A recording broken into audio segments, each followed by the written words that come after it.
emotions and thoughts only exist within your attention. And when you're not, the attention is not going to the emotion and thought, they have no life of their own. That all this going on in the mind only has the life that your attention brings to it. And as soon as you bring your attention away, it has no oxygen. It doesn't exist. And if you can just see that nothing that's going on has any oxygen unless your attention gives it the oxygen, you can just from that alone begin to see the freedom of the mind, to begin to see that you don't necessarily have to go along with everything that's arising. You don't have to identify with emotions as who you are. You don't have to, there's a lot of things you can learn not to do. And as you do that, the space is sort of a mental space that gradually grows, that has a greater amount of freedom of observation, and you become more confident with.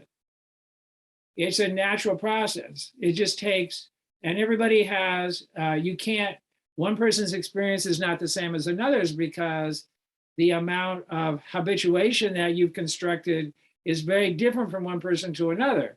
You can't compare your process to another person's process. You can talk about it in general, but the actual experience of it is going to be totally unique to each person. And all we can do for each other is we can support each other in the process. So the way to escape the actual answers to the final aspects of that movie, where the movie was building on the tension between the two people in their care and appreciation and love, their libido, that the tension of that created the productive, created all these negative elements through using the energy of that.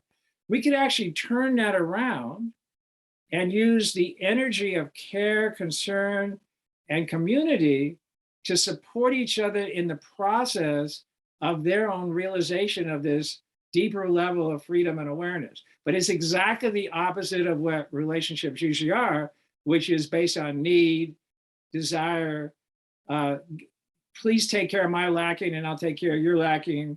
We'll make a contractual deal on mutual lacking, whatever.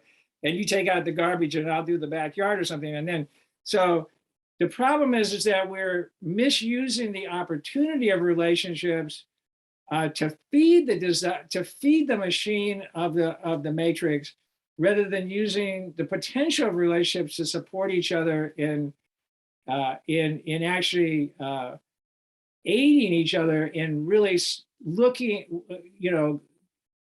believing in and giving support to this deeper level of awareness that each person has. And then we might not be doing the same things for each other as many people think that they're doing in community, but we would create a totally different kind of community based on that support. And we would use the energy of care, friendship, and all these really positive energies in a different kind of way.